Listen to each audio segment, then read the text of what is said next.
Hello students, next हम start करने वाला एग्जाम्पल। इससे लास्ट अपन ने इंट्रो पार्ट कंप्लीट किया है जिसमें अपन ने ग्राफ्स का या फिर डोमेन रेंज इन सब के बारे में डिस्कस कर लिया था। एग्जाम्पल नंबर 6 देखेंगे इस लेक्चर में। देखो क्या कह रहा है आपको। cos x आपके सामने एक वैल्यू गिवन है इक्वल्स टू -3/5 और x लाई कर रहा है x इन क्वाड्रेंट। ठीक है सर, समझ गए।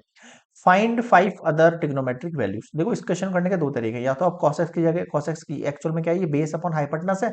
आप एक ट्राइंगल बना सकते हो और वहां पे परपेंडिकुलर वाली साइड निकाल के साइन x क्या होता है, परपेंडिकुलर हाइपोटेनस होता है। tan x क्या होता है, परपेंडिकुलर अपॉन बेस होता है। ऐसे कर सकते हो जैसा अपने क्लास 10th में डिस्कस किया था। नया तरीका इस वाली क्लास के लिए क्या है, अपने पास कुछ फॉर्मूलाज है। फॉर्मूलाज क्या है अपने पास, sine square x plus cos square x equals to क्या है मेरे पास 1 है। Sine x square x plus cos x की वैल्यू क्या है, -3/5 का whole square equals to 1। Sine square x इसको उधर भेजेंगे अपन तो 1 माइनस में चला जाएगा। 3 3 जा 9, 5 5 जा 20। समझ में आया। पहले देखो, पहले मैंने स्क्वायर किया तो ये पॉजिटिव में 9/25 हो गया, फिर उधर भेजा तो नेगेटिव हो गया। ठीक है, एलसीएम ले लूं यहाँ। 25 minus 9/25, what we get 16/25। Sine X करेंगे तो रूट लग जाएगा 16/25। 16 किसका रूट होता है, 4 का होता है, और 25 किसका होता है, 5 का होता है। And we got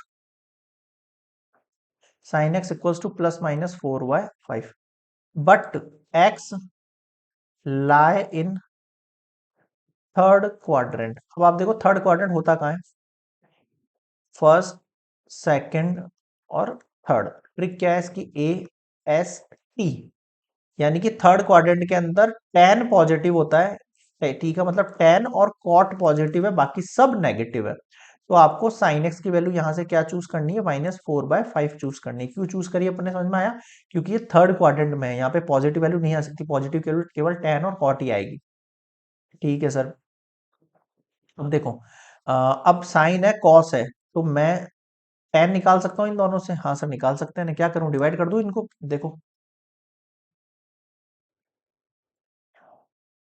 tan x निकालना है तो हम क्या कर रहे हैं, sine x upon cos x कर देते हैं। साइन एक्स है -4/5 और कॉस एक्स है -3/5। दोनों को माइनस किया, ये कट गया, कितना बचा, 4/3 बचा।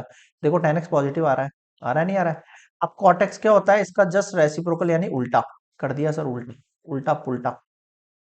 ठीक है, tan x भी आ गया और cot x भी आ गया। आगे देखो, अब ये निकलने के बाद मुझे क्या निकालना है, अब मुझे सर sec निकालना है या cot निकालना है ना। तो वो कैसे निकाल सकते हो, देखो साइन से निकाल सकता हूं मैं तो ये सब चीजें कैसे। अगर आपको cosec x निकालना है तो 1/sin x करना पड़ेगा। समझ गए। ठीक है, यानी इसका रेसिप्रोकल यानी उल्टा। तो साइन एक्स की वैल्यू -4/5 है तो इसकी वैल्यू हो जाएगी -5/4।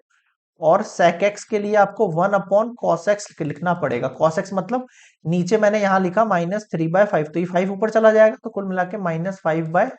उसका उल्टा कर दिया कुल मिला के। बताओ समझ में आया क्या।